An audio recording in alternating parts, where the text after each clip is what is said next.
Hi everyone, this is Shatrughan Singh and you are watching Your Buddy.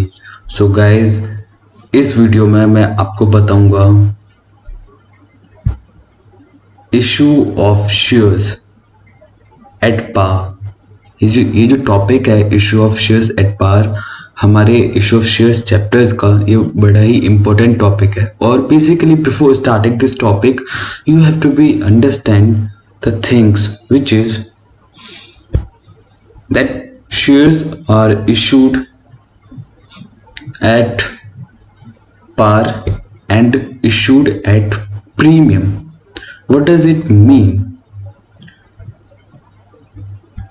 Now let's understand what does it mean share issued at par. Okay, so basically the shares which is issued at par means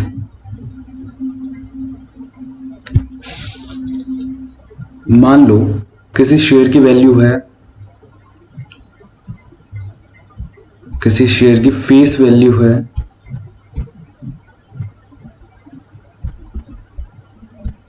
₹10। Okay, किसी share की value है ₹10, तो वो जो share है वो केवल ₹10 पे ही बिकेगा, ₹10 से ज्यादा पे नहीं बिकेगा।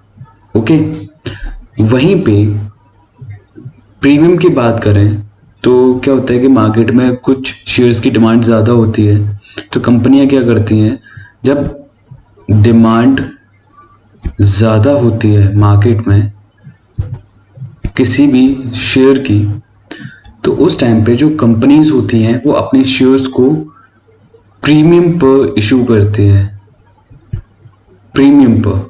करेक्ट, वो अपने शेयर्स को प्रीमियम पर इशू करती हैं। मान लीजिए फेस वैल्यू है किसी शेयर की ₹10, ठीक है, बट कंपनी उस पर ₹2 का प्रीमियम लगाती है। जो प्रीमियम है वो ₹2 का लगाती है। तो अब ये ₹2 हो जाएगा हमारा ₹2 हो जाएगा शेयर्स इशूड एट प्रीमियम। तो बेसिकली यही मतलब होता है इशूड एट पार का मतलब होता है कि शेयर्स अपनी फेस वैल्यू पर ही इशूड हो रहे हैं, और इशूड एट प्रीमियम का मतलब होता है कि शेयर्स अपने फेस वैल्यू से ज़्यादा की पे इशू हो रहे हैं। तो ये आपको समझना ज़रूरी है। और जो शेयर्स होते हैं वो कभी भी डिस्काउंट पे इशू नहीं होते हैं, ये आपको बहुत ही दिमाग में रखना है। ये 1 मार्क का क्वेश्चन आ सकता है बोर्ड में कि ये जो शेयर्स हैं, shares are not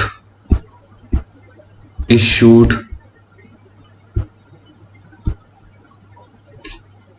at discount.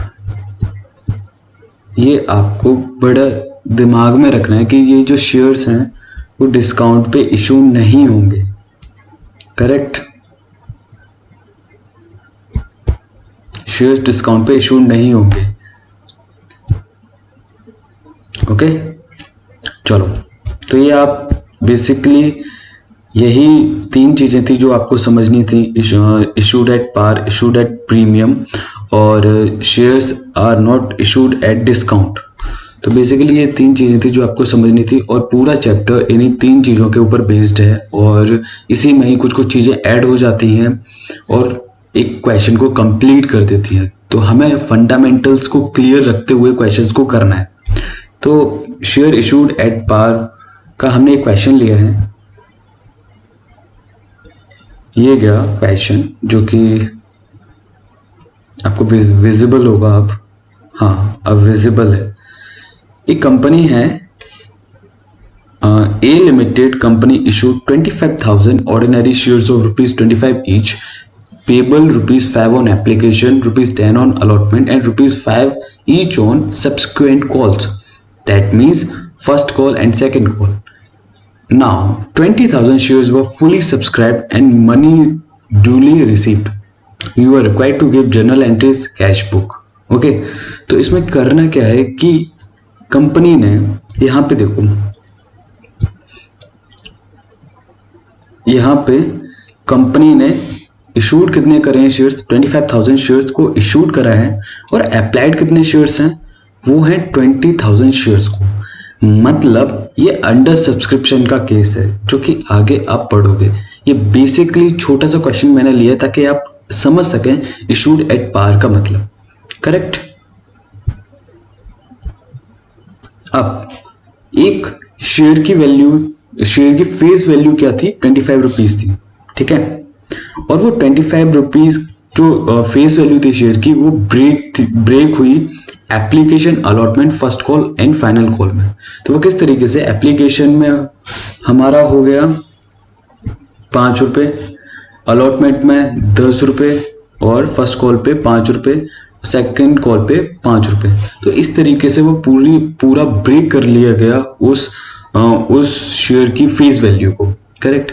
अब इससे क्या होता है कि अगर हम इस तरीके से करते हैं तो क्वेश्चन हमें अंडरस्टैंड करने में बहुत ही मदद मिलती है, और इसी तरीके से हमें क्वेश्चन करना चाहिए। क्वेश्चन को हमें सबसे पहले टुकड़ों में बांट लेना चाहिए, तब ये क्वेश्चन करना चाहिए। बिकॉज जो शेयर्स के बोर्ड में क्वेश्चन आते हैं वो काफ़ी लेंथी होते हैं, और इस वजह से हमें उसके जो क्रक्स होते हैं, जो पॉइंट्स होते हैं, वो निकाल लेने हैं, उसके बाद हमें वो क्वेश्चंस करने हैं। ठीक। जब हम जनरल एंट्रीज की बात करेंगे इनकी, तो जनरल एंट्रीज होंगी, सबसे पहले रिसीव की एंट्री होती है कि जो शेयर्स हैं वो इशूड करें, अब उन पे जो एप्लीकेशन मनी है वो रिसीव होगा। तो वो कैसे होगा, वो इस तरीके से होगा, bank account debit to share application account, simple entry pass होगी जो कि 1 लाख रुपीज़ की है। 20,000 शेयर्स यहाँ पे 20,000 शेयर्स इशूड हुए हैं। करेक्ट। और 20,000 शेयर्स पे 5 रुपये से 1 लाख हुआ, तो 1 लाख रुपीज़ रिसीव हुआ। उसी तरीके से जब हम दूसरी एंट्री करके देखेंगे तो उसमें क्या है, दूसरी एंट्री में क्या है कि अमाउंट रिसीव हो चुका है, अब वो अमाउंट हमें ट्रांसफ़र करना है कैपिटल में, यानी कि शेयर कैपिटल में ट्रांसफ़र करना है, जो कि मैंने अपनी पहली वाली वीडियो में बताया था कि शेयर कैपिटल में ट्रांसफ़र करना है। तो share application account debit to share capital, 1 lakh rupees उसमें ट्रांसफ़र हो गया, paying amount transfer to share capital. तीसरी एंट्री क्या है, अब ये तो एप्लीकेशन का तो हो चुका, अमाउंट रिसीव भी हो चुका, अमाउंट ट्रांसफ़र भी हो चुका शेयर कैपिटल में। अब शेयर अलॉटमेंट का हमें अमाउंट ड्यू करना है, तो share allotment account debit to share capital account, जो कि है 2 लाख रुपीज़। ठीक है। अब आपके दिमाग में ये सवाल आएगा कि यहाँ पे bank account debit to share application account है, और यहाँ पे इस जगह देखा जाए तो share allotment account debit to share capital account क्यों एंट्री आई, यहाँ पे bank account debit to share allotment account क्यों नहीं आई। तो इसका जो सिंपल रीज़न है वो लॉजिक है, वो ये है कि जब कंपनी शेयर इशू करती है तो उस टाइम पर वो अपने शेयर होल्डर से एप्लीकेशन मनी मांगती है, तभी तो बाकी के जो अमाउंट होंगे उनके लिए वो ऑथराइज्ड होगी कंपनी कि उनसे मंगा सकेगी। करेक्ट। मतलब वो एक एप्लीकेशन मनी एक तरीके की रजिस्ट्रेशन फीस है, तो जब वो रजिस्ट्रेशन फीस आ जाती है तब बाकी का जो भी प्रोसेस होता है तभी तो शेयर अलॉट करे जाते हैं, तो वो अमाउंट मंगाया जाता है। तो इस वजह से पहले तो हम उसे इजीली मंगा लेंगे, मतलब जो रजिस्ट्रेशन फीस है एज अ शेयर एप्लीकेशन जो अमाउंट है वो रिसीव कर लेंगे, फिर उसके बाद शेयर कैपिटल में ट्रांसफर कर देंगे। बट यहाँ पे ये जो share allotment account debit to share capital है, ये पहले ड्यू करेंगे, क्योंकि होता क्या है कि कुछ शेयर्स होते हैं जो नहीं, जो डिफॉल्टर होते हैं, शेयर डिफॉल्टर होते हैं, वो नहीं दे पाते हैं शेयर्स के पैसे, तो उनके शेयर्स को डिफॉल्ट फॉरफिट कर लिया जाता है, तो वो आगे का केस है, वो आगे पढ़ते हैं। अब share allotment account debit to share capital हमने कर लिया, जो कि 20,000 शेयर्स पे और अलॉटमेंट पे 10 रुपीज़ मंगाया गया। यहाँ पे आप देख सकते हो, यहाँ पे मैंने ब्रेक करा है 10 रुपीज़ में, यानी कि अलॉटमेंट पे 10 रुपीज़ मंगाया गया है। करेक्ट। तो 20,000 इंटू 10 यानी कि 2 लाख रुपीज़। तो ये 2 लाख रुपीज़ आ गए यहाँ पे। तो ये आपको समझ के चलना है, ठीक है। फिर उसके बाद ये 2 लाख रुपीज़ रिसीव हो चुका है bank account debit to share allotment account, 2 lakh rupees receive हो चुका है। फिर उसके बाद फर्स्ट कॉल की एंट्री ड्यू करेंगे, share first call account debit to share capital account, जो कि 5 रुपये से ड्यू करेंगे 20,000 शेयर्स पे, तो कि जो कि होगा 1 लाख रुपीज़, करेक्ट। फिर उसके बाद bank account debit to share first call account, जो कि 1 लाख रुपीज़ यानी कि रिसीव हो जाएगा, जब ड्यू हुआ है तो रिसीव होगा। फिर अगली जो एंट्री पास करेंगे वो share second call account debit to share capital account. अब सेकंड कॉल पे भी तो अमाउंट ड्यू होगा, तो वो 1 लाख रुपीज़ अमाउंट ड्यू हो गया है और वही अमाउंट रिसीव हुआ है। Bank account debit to share second call account, वही अमाउंट रिसीव हो चुका है, correct.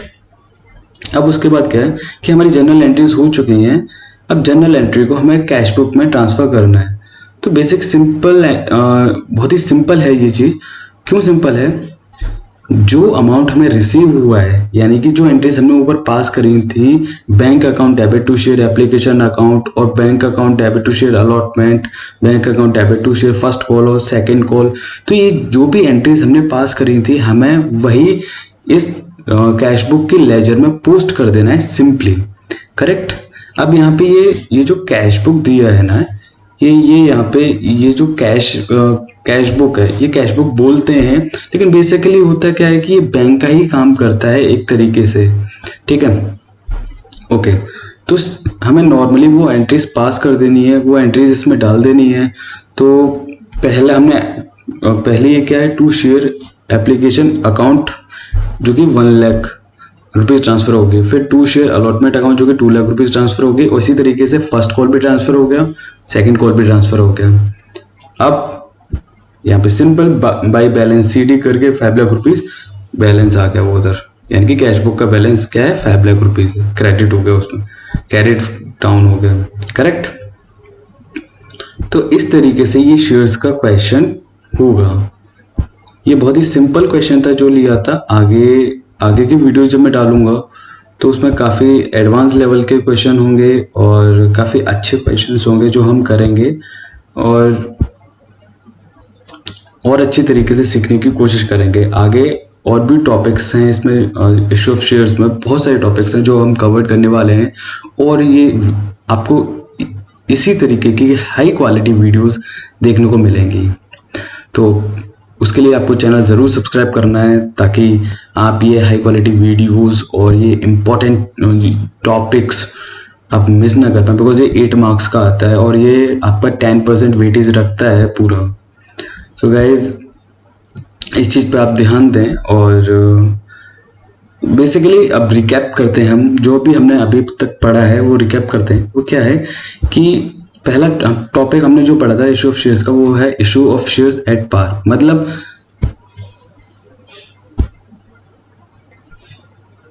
Issue of shares at par, यानी कि अगर शेयर की वैल्यू 10 रुपये है तो वो 10 रुपये पे ही इशू हो रहा है, ठीक है। 10 रुपये से ज़्यादा पे इशू नहीं हो सकता है। अगर वो 10 रुपये से ज़्यादा पे इशू हो रहा है तो वो इशू एट प्रीमियम कहलाएगा, करेक्ट। Issue at premium. और शेयर्स कभी भी डिस्काउंट पे इशू नहीं होते हैं।